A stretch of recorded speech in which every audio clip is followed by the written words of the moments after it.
Horror कहानियां थी। Haunted बस। रात के करीब 11 बज रहे थे। सड़क पर इक्का दुक्का गाड़ियां चल रही थी। अपनी नाइट शिफ्ट खत्म करके शीला और निकिता बस स्टॉप पर खड़ी थी। आज तो हमें बहुत देर हो गई। पता नहीं घर जाने के लिए हमें कोई साधन मिलेगा भी या नहीं। अगर कोई साधन नहीं मिला तो कहीं रात इसी बस स्टॉप पर ना बितानी पड़े। अपनी काली जुबान बंद कर। जब देखो तब उल्टी बातें ही करती है। अरे कुछ देर रुक जाना, कुछ ना कुछ मिल ही जाएगा। लेकिन काफी देर तक इंतजार करने के बाद भी उन्हें कोई बस नहीं मिलती। धीरे धीरे समय के साथ साथ सड़क पर चलने वाली गाड़ियों का दिखना भी बंद हो जाता है। अरे ये देख, अब तो सड़क पर एक भी गाड़ी नहीं दिख रही। दूर दूर तक गाड़ी और किसी इंसान का नामो निशान नहीं है। एक काम करते हैं, वापस अपने ऑफिस चलते हैं। हम दोनों आज रात वहीं गुजार लेंगे। देख, तुझे अच्छी तरह पता है 10 बजे के बाद चौकीदार ऑफिस के मेन गेट पर ताला लगाकर अपने घर चला जाता है। ऑफिस जाने का कोई फायदा नहीं है। इस सुनसान सड़क को देख मुझे बहुत घबराहट हो रही है।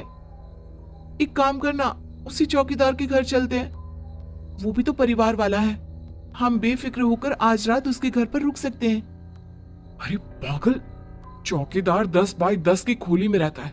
उसके 4 बच्चे हैं। भला वो हमें अपने घर में कौन सी जगह देगा।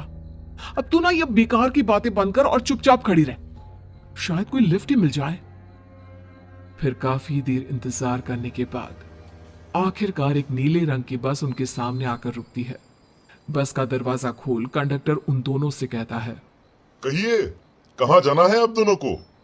देखिए मेरी पूरी बस खाली पड़ी है। मैं आप दोनों को आपके ठिकाने पर छोड़ दूंगा। इतना कहकर कंडक्टर मुंह में भरे पान की पिचकारी सड़क पर दे मारता है। निकिता, लोगों का कहना है कि कुछ महीने पहले इसी तरह अंधेरी रात में एक नीली बस के अंदर कुछ बदमाशों ने एक जवान लड़की की हत्या कर दी थी। इस बस का रंग भी नीला है। कहीं ये वही बस तो नहीं? कंडक्टर शीला की बात सुन लेता है और मुस्कुराते हुए कहता है, देखिए मेम साहब, उस घटना के बारे में मैंने भी सुना है। माना कि उस बस का रंग और मेरी बस का रंग एक है, लेकिन दुनिया में नीले रंग की एक ही बस तो नहीं है ना। हा? ये तो सिर्फ एक इत्तेफाक है। देखिए, हमारी बस में एक मेम साहब पहले से ही बैठी हैं। चाहे तो अब देख लीजिए। निकिता गर्दन उठाकर देखती है तो बस के पीछे वाले हिस्से में एक लड़की कंबल ओढ़े बैठी हुई थी। सही तो बोल रहे हैं भैया, बस में पहले से एक लड़की बैठी है। चल अब हम भी बैठ जाते हैं, वैसे भी बहुत देर हो गई है। अरे ठहर जाना निकिता, मुझे डर लग रहा है। अरे तुझे इतना ही डर लग रहा है तो तू यहीं खड़ी रहे, मैं तो चली। अरे तू मुझे छोड़कर कहाँ जा रही है? मैं भी चलती हूँ। दोनों बस में जाकर बैठ जाती हैं। देखते ही देखते ड्राइवर बस को तेज रफ्तार में चलाना शुरू कर देता है। तभी शीला की नजर पीछे वाली सीट पर अकेली बैठी लड़की पर पड़ती है। उस लड़की की लाल आंखें और उसका आधा जला हुआ चेहरा देखकर शीला घबरा जाती है। सुन निकिता, हमारे पीछे जो लड़की बैठी है ना, उसकी आंखें एकदम खून की तरह लाल और चेहरा किसी चुड़ैल की तरह डरावना दिख रहा है। अरे छोड़ ना, कौन कैसा दिखता है? मुझे इन सब बातों में कोई दिलचस्पी नहीं है। मैं थोड़ी देर झपकी लेना चाहती हूँ, इसलिए अब तू अपनी बड़बड़ बंद कर प्लीज।